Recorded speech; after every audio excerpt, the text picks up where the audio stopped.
75th United Nations General Assembly in New York City is certainly unconventional, as it's being held virtually with travel restrictions imposed due to the COVID-19 pandemic. Now, despite the fact that it's basically a cyber gathering with very few people on the premises of the United Nations, there has been no shortage of drama. The week began with U.S. Secretary of State Mike Pompeo imposing new sanctions on the Islamic Republic of Iran. These are the sanctions that were lifted after the 2015 nuclear deal. However, the United States is taking the unilateral move of restoring those sanctions. Our actions today are a warning that should be heard worldwide. No matter who you are, if you violate the UN arms embargo on Iran, you risk sanctions. The country that's isolated today is not the United States, but rather Iran. By these actions, we have made very clear that every member state in the United Nations has a responsibility to enforce these sanctions. Now, other nations have denounced this unilateral move from the United States and voiced strong disapproval. The United States pretty much stands alone at the United Nations when it comes to their current standoff with Iran.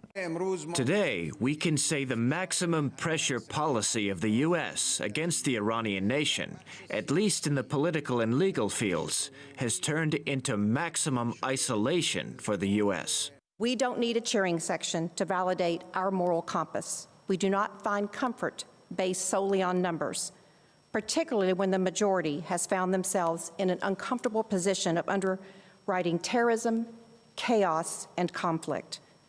We refuse to be members of that club. Almost every country in the EU and the UN Security Council has not followed the lead of the Trump administration in imposing sanctions on Iran. The UN Secretary General has already announced that intergovernmental organization will not support reimposing sanctions. And what they're doing is essentially attempting to muscle their way back into an agreement that they walked away from and demand sanctions, although they have almost no support outside of Israel. Amid the COVID pandemic, as well as rising tensions in many corners of the globe, all eyes will be on the UN General Assembly. Now, Tuesday, not only is Iranian President Hassan Rouhani and U.S. President Donald Trump expected to speak, but we're also expecting to hear from Russian President Vladimir Putin, Turkish head of state Erdogan, and French President Macron. Speeches by heads of state are expected to continue throughout the week, as this is the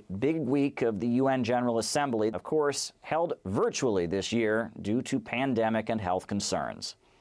This latest play by the U.S.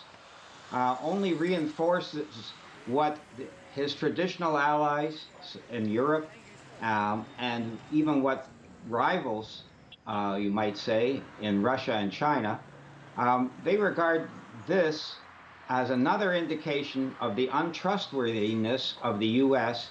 to maintain any agreement it makes. The U.S. has walked away from strategic arms limitation agreements with Russia. The U.S. has quit the WHO. The U.S. walked away from the JCPOA. So the traditional allies of the USA, they are reluctant to enter into any further agreements with it. So therefore, I would say, yes, indeed, the U.S. has lost a lot of credibility and has succeeded only in isolating itself from its former allies and friends.